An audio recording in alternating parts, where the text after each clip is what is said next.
Hanımlar beyler, Avrupa Parlamentosu'ndan hazırlanıp yayınlanan tek Türkçe program Brüksel Kargası'na hoş geldiniz. Programımız 15 günde bir YouTube kanalımızda sizlerle oluyor. Bir grup gönüllüyle birlikte hazırlıyoruz programımızı. Lütfen YouTube kanalımıza abone olun. Etrafınızda Avrupa Birliği konularıyla ilgilenen kişilere de programımızı tavsiye edin. Her programda olduğu gibi birbirinden değerli konukları ağırlıyoruz. Bugün de önemli bir konuğumuz var. Yunanistanlı milletvekili Mr. Kirkos bugün bizlerle birlikte. Welcome to our program. Let's start with the refugee issue. If we look at our region, Turkey and Greece, but also Europe in general, how do you see the current situation? Is it going well? We know that 2 years ago we had the big flows coming mainly from Syria and crossing Turkey, reaching Greece, and then going to the north countries of Europe. The numbers were high, 1 million people and more. Greece was very pressed to support all these people, but we managed, and most of them moved to the other European countries.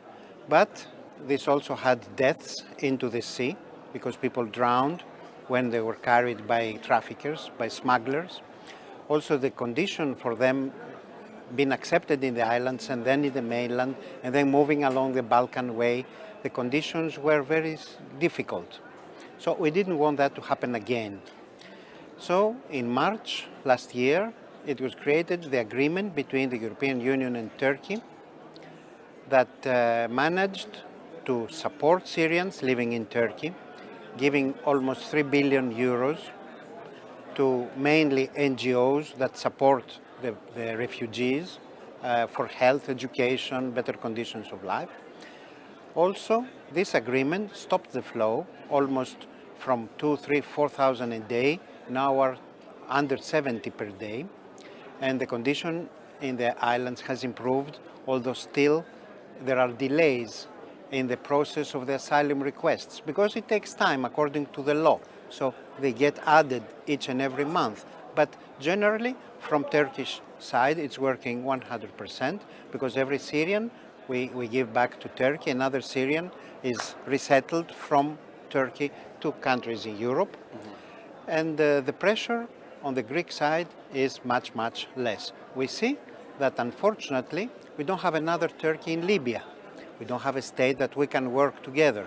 So the flows of economic migrants towards Italy and Europe are still high there, and we have many deaths in the Mediterranean. So with two words, it is an example how European Union and Turkey can work on a specific project that can save lives and offer better conditions to refugees. It's a win-win. Yeah. Regarding Turkey's accession process to EU, how do you see the current status exactly? In my opinion, the current status is not as it should. Following the coup attempt of last July, but also following the blanket trials, the arrests, the problems that the press sees in Turkey with getting journalists into jail, getting parliamentarians into jail, Europe is very hesitant to carry on with this process. My personal opinion is that especially during times of crisis, this process should be alive, because it gives us a table to discuss. The Turkish government, organizations, and also the European Union to sit on the table and discuss all issues without any problems, because the accession is the target we have to work for, but the road goes through the chapters, goes through every issue. So, in my opinion, either Turkey or European Union must not work under fear. We must be open, have our differences, but work, because the main common target is to improve relations on the highest level. Let's talk about a bit the coup attempt in last year in Turkey. After the coup attempt the last year, some military officers escaped to Greece. How is this situation seen in Greece? now? The matter went to the justice system because they asked not to be returned to Turkey. And the judges examined the situation, and according to the international law, if a trial, a fair trial, is not possible in the country from where people left, or if is the danger of death penalty, then the courts have the right to decide not to return these people. That does not mean that they're innocent, because charges are there, and we must find a way to check and be a court that decides about their innocence or their guilt. But according to the international law, if a fair trial is not assured, or if the death penalty may be applied, then the European courts usually decide against sending people back to their homes, to their countries. Chapters 23 and 24, they are very important for independence of the court for Turkey. Unfortunately, their opening was blocked in the past. Isn't it better for Greece to have a fully democratic and Western Turkey?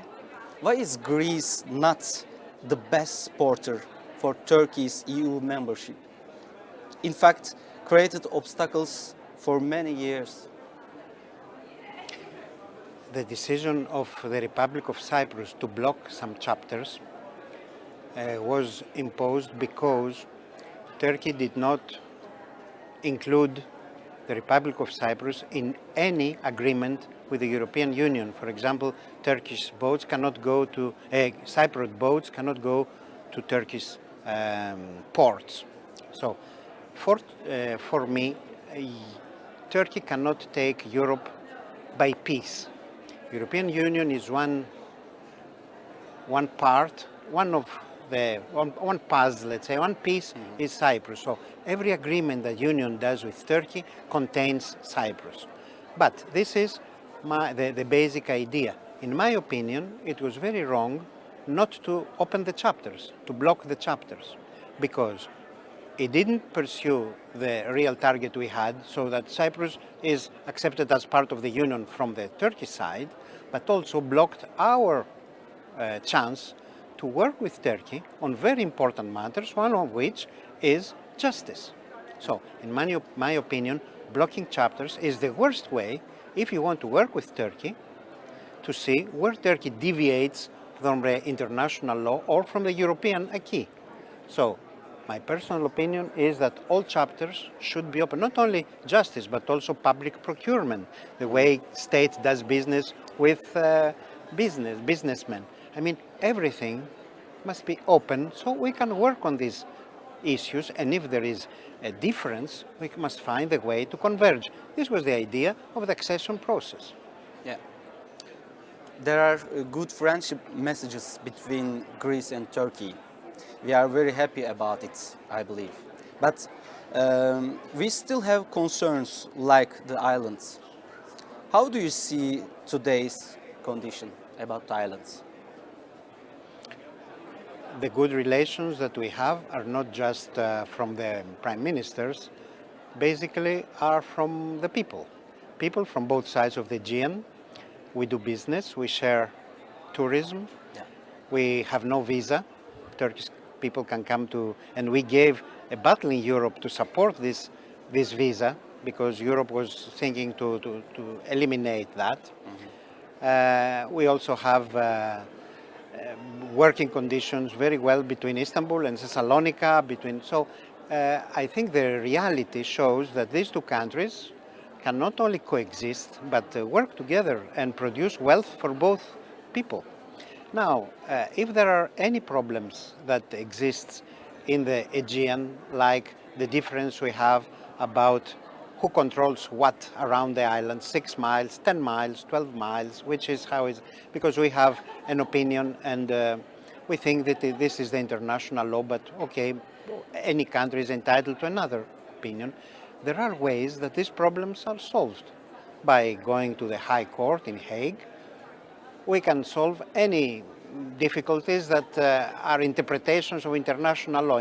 Our side says that our interpretation is the correct, but the justice can be applied and there will be no problems. And I think it's not a coincidence that although for 40 years we have a strong rhetoric sometimes about this or that, we keep on going. And every time we find ways of overcoming these obstacles, because reality is what dictates cooperation for refugees, for economic growth, for better relations, for solving the Cyprus problem. So let's forget about the rhetoric. The courts are there. If we need, we will go there, but it's no need. We can work even without these. I'd like to ask this Tsipras. When Tsipras was elected in your country, it created a lot of excitement. How is now about how is the condition regarding economic crisis today? When Alexis Tsipras was elected in 2015, his political program was offering hope, saying that he will change everything.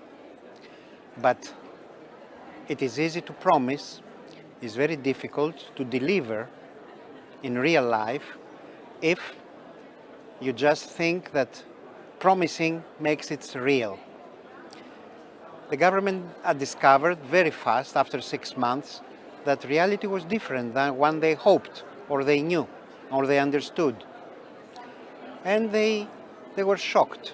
And this shock still appears every time they have to take measures to push the real economy, every time they need to understand how Europe is working. So it's very difficult to have in government political parties or people that they do not have any experience either on business or on governing. Greece is paying this issue, and the situation, although the Greek people for 7 years are paying a lot, are losing income, are losing the prosperity they had, they're losing pensions. They pay, and they get less and less money. Although for 7 years we do this, hope is not yet on the horizon. So we can only say that we hope that the lessons will finish and actions will be taken to strengthen the real economy. The situation is not good, and we hesitantly see also the situation in Turkey is not good for the moment, and we are afraid that a general economic climate will be for both neighboring countries.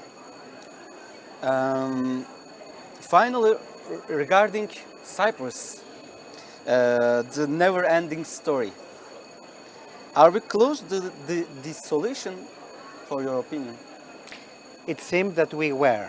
It seemed that in November, when in the end of the Obama administration, the two presidents found a common ground. But then small incidents, this and that and the other, and then the Turkish referendum that pushed the discussions further and further in time. And now Cyprus is going into presidential elections next year, and the climate is changing.